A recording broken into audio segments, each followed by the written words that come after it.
Bonjour, bienvenue à cette nouvelle vidéo tutoriel GameMaker, notre cinquième vidéo tutoriel sur la série des Castlevania. Aujourd'hui, deux choses. Première chose, nous allons voir les masques de collision, ce qui va permettre de faire en sorte que certains objets vont avoir des masques particuliers de collision, même si l'image nous montre quelque chose.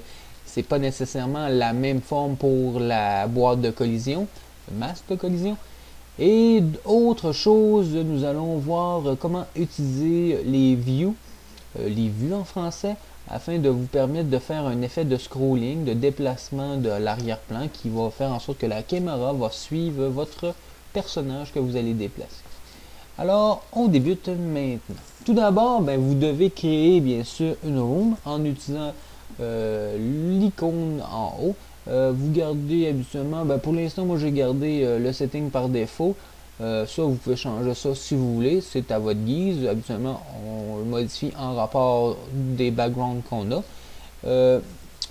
Pour l'instant, ce que je fais, c'est que je mets un objet que j'avais déjà créé dans une autre vidéo. C'est un petit bloc qui nous servait de sol et en même temps, ici, on va s'en servir comme mur. Très important de les mettre solides et pour l'instant visibles parce que auparavant, je m'en étais servi pour faire un sol, mais étant donné que j'avais un arrière-plan, j'avais pas besoin de les voir, mais là, ça serait utile de les mettre bien sûr visibles. Comme vous pouvez voir, je vais aller chercher mon objet qui est Simon Belmont et je vais tester ma room en la déplaçant dans le dossier room. Pour la première room, je la déplace en haut afin de pouvoir démarrer immédiatement avec celle-ci. Très important, surtout quand vous faites des tests, là de tout se retaper les niveaux, vous devez simplement déplacer la room dans le dossier. Bon, ici, comme vous pouvez voir, j'ai mis des plateformes de manière un petit peu aléatoire. Ça, je vous conseille de faire attention pour ça. Là, je veux dire, c'est correct. Là, on va faire un petit peu du n'importe quoi pour les petits blocs. Mais quand c'est temps de faire un jeu que vous voulez que ce soit quand même intéressant pour jouer, je vous conseille de bien penser à votre affaire parce que pour atteindre certaines plateformes, il ne faudrait pas que ce soit trop complexe. Sinon, le joueur pourrait perdre patience et abandonner le jeu. Comme ici, vous pouvez voir, là, l'objectif, c'est se déplacer. Vous pouvez voir ici l'exemple qu'on est bloqué parce que Simon Belmont, son masque de collision est complet.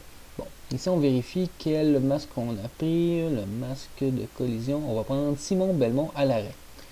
Ok, ça c'est le masque qui va servir pour toutes les images. Là, comme vous pouvez voir, Simon Belmont, il est plein. On voit, il est tout noir. Mais nous, ce qu'on veut faire, c'est simplement mettre le masque de collision au niveau de ses pieds. Vous pouvez jouer avec les coordonnées, mais moi ce que je vous conseille c'est de faire un rectangle et vous pouvez même le faire directement à la souris, ce qui est quand même assez facile à faire. Il faut prendre en considération quand vous mettez les chiffres que le 0 est en haut à gauche.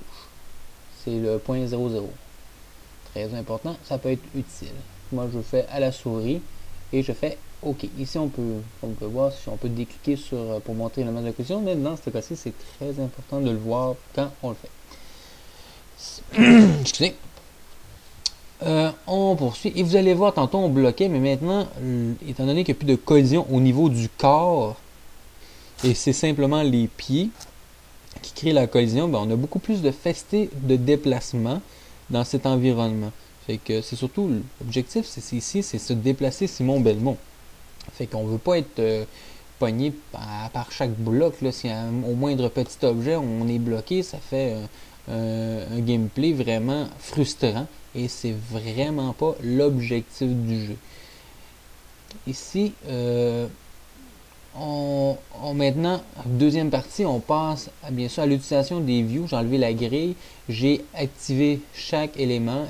Activer la vue, j'ai activé aussi quand la room elle va démarrer.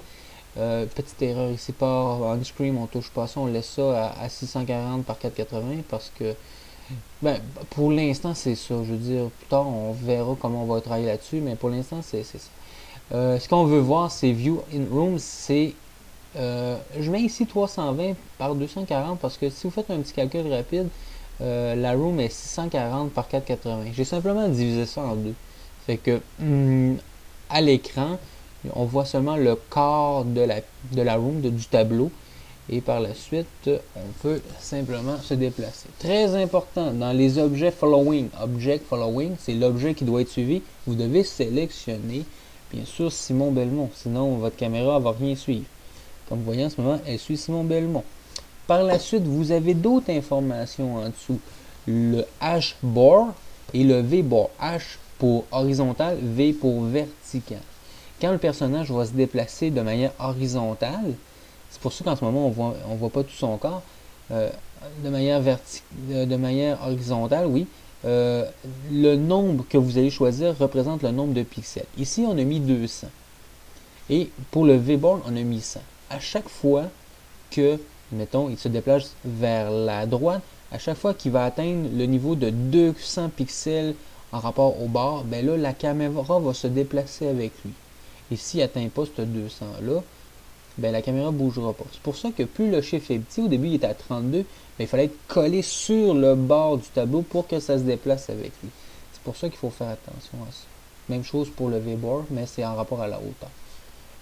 Ici, on peut déplacer où ce que la boîte de vue va apparaître. On a marqué la dimension, mais on a marqué aussi l'emplacement qu'elle peut être. C'est sûr que quand on suit un objet, elle se met automatiquement où l'objet, mais ça peut toujours être pratique de décider qu'elle commence l'emplacement à cet endroit-là. Ça, c'est en faisant des tests que vous allez surtout vous en rendre compte. J'ai rajouté des petits blocs pour essayer de monter le plus haut possible, mais vous allez voir, j'en ai peut-être pas mis assez. Je me rends pas bien loin. Je me rends ici et ça va. Il en manque un finger. Mais ça, c'est comme je l'ai dit, c'est fait de manière aléatoire, là, ça fait que il n'y a pas beaucoup de recherche dans l'emplacement des blocs, surtout que mon Simon Belmont, dans cette version-ci, il saute pas. Fait que on met le crochet pour approuver, on enregistre le tout, et pour cette vidéo, vous avez vu bien sûr Simon Belmont avec le masque de collision. Je rappelle que c'est important de le mettre quand même plus petit pour ses pieds. Et pas pour ses pieds, mais je veux dire une petite boîte au niveau des pieds pour faire en sorte qu'il y ait un meilleur déplacement, pour pas que ça ait l'air d'une grosse roche qui se bloque dans tout. Et l'autre partie, bien sûr, c'était les vues en français, afin de vous montrer comment on pouvait faire en sorte que le personnage qu'on le déplace pour faire un effet de caméra, un effet de scrolling, afin de compte que la caméra puisse suivre le personnage dans l'environnement, pour voir un effet de tout le tableau, un peu comme style labyrinthe à la Pac-Man, qu'on voit le tout, là, qui est plus ou moins intéressant. Fait que c'est tout pour cette vidéo. Si vous voulez voir d'autres vidéos, malheureusement qui sont pas en ligne parce que j'ai pris d'autres logiciels pour les fabriquer, vous pouvez toujours aller sur mon site secondar.com, secondar SECONDARTS.com bien sûr. Et fait toujours plaisir de répondre à vos commentaires, vos courriels, vos félicitations. J'apprécie toujours. Ça fait que continuez et je vais continuer à faire des vidéos qui vont vous rendre service et en même temps qui me passionnent aussi. Et je vous dis au revoir et à la prochaine vidéo.